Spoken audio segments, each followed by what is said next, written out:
Hi, it's 3 p.m. London time and 10 a.m. New York time on the 30th of April 2020. Welcome to Family Office Bulletin. My name's Steve Cohen, a 30-year investor veteran. Today I'm going to be addressing earnings expectations and the shape of the recovery.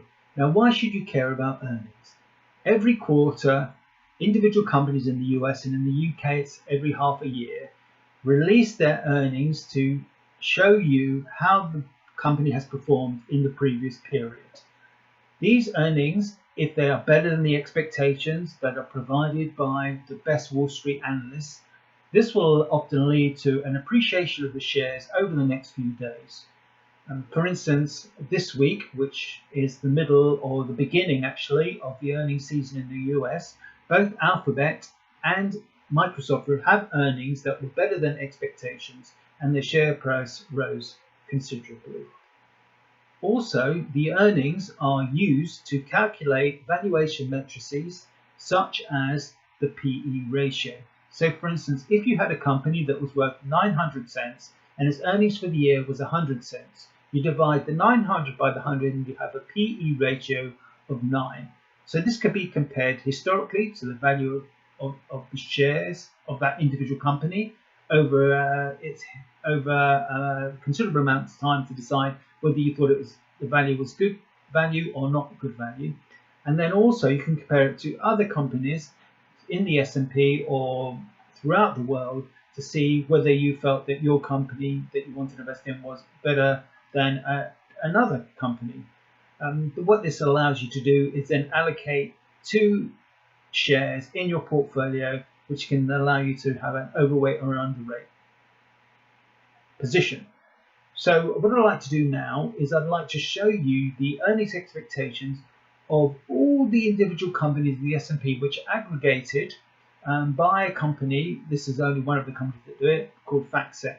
What they do is they gather all the earnings expectations of all the best companies on the Wall Street and how they are considering the expectations of the individual companies, the 500 in the S&P, that they are monitoring.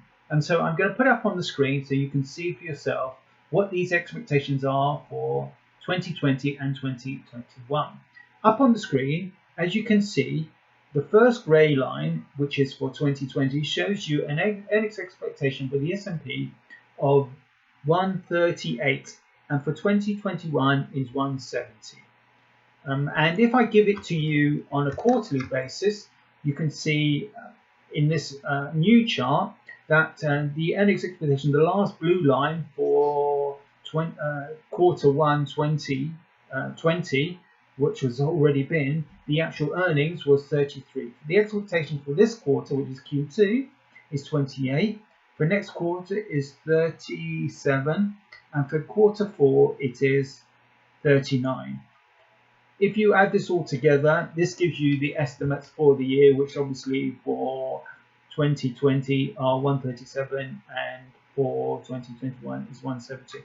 What you can see from the quarterly earnings expectation is a very sharp V, which allows you to understand that the best analysts in Wall Street from a bottom-up basis are expecting that the companies will see a V-shaped recovery in their earnings.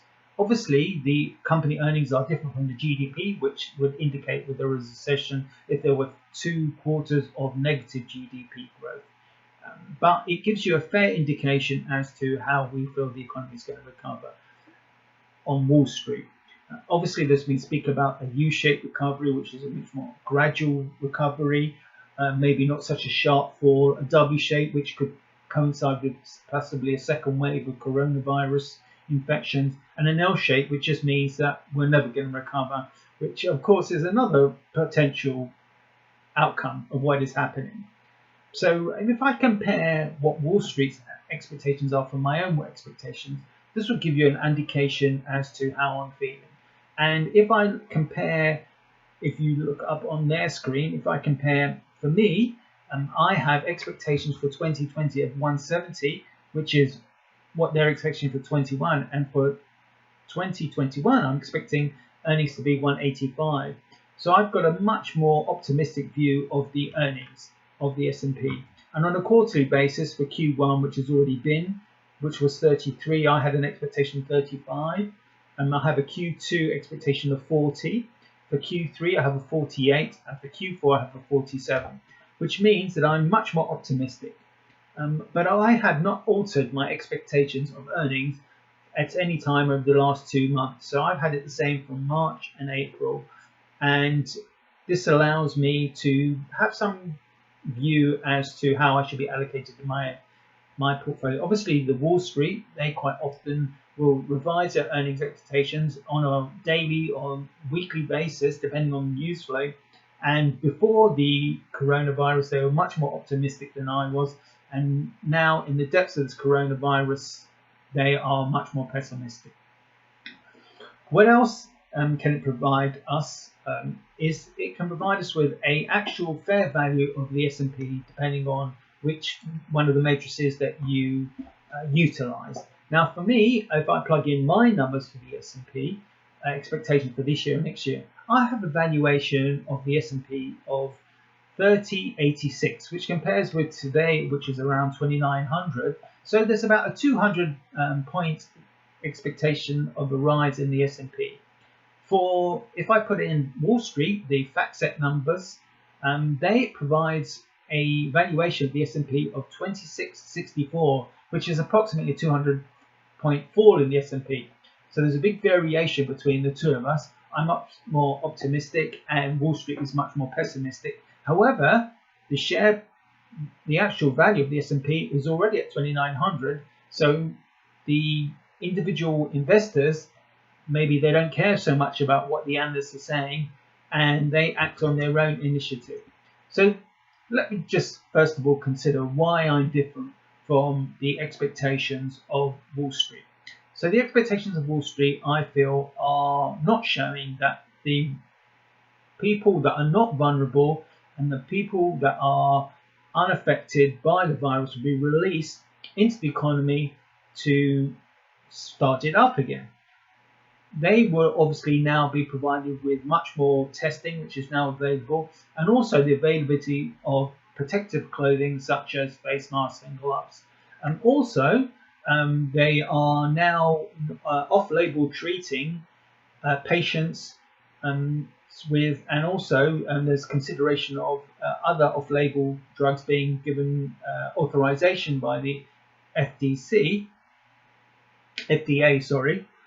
Food and Drug Administration, to allow these drugs to be used for treatment of patients, which gives them maybe a 3-day quicker recovery period. And also, the vaccines that are being developed will be available towards the end of the year, and that will allow people to be released, although obviously that's not affecting how the governments are addressing them at the moment.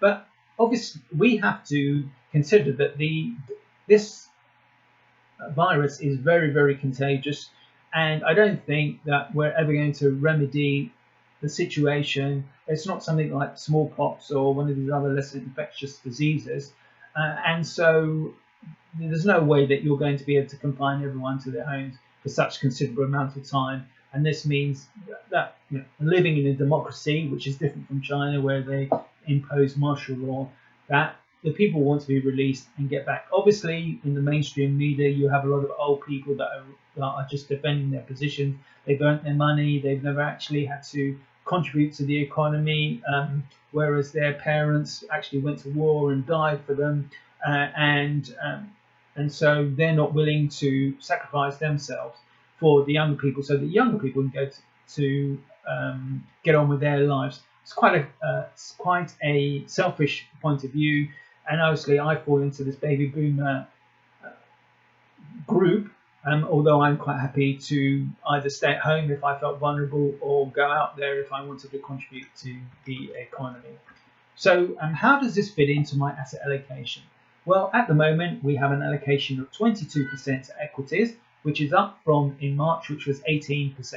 So we have missed the great amount of volatility in our portfolio, and this allows us to be quite comfortable with securing our previous gains. If you are swayed by the analysts' expectations, you obviously would have been very heavily weighted to equities before the virus was identified and the actions were taken against it by the individual countries in the West. And now you'd be very, very pessimistic and would have lost wouldn't have got any of the gains that are now seeping through into the economy, into the stock market, not into the economy at the moment. However, you might be saying to yourself, well, why aren't I, if I'm so optimistic about the S&P, why aren't I even more fully allocated to equities? And the reason for that is because we have multiple other models that we use and valuation matrices, including multiple artificial intelligence methods, which aren't allowing us to allocate so strongly to the stock market. And so we are happy at the moment to be just in the 20% allocation to equities.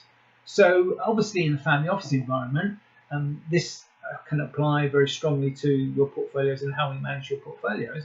But for your operating businesses, this gives you some insight as to how the economy is going to play out, and that you shouldn't be so pessimistic. Obviously, only you would know exactly how it's going to affect your individual businesses, and they might not be listed companies and might not be included in the S&P 500, and so you have a different outlook, but you can be assured that there will be some recovery, or that is the consensus feeling, whether it's a V-shape or W-shape or U-shape, as I feel is more likely to be a U-shape recovery.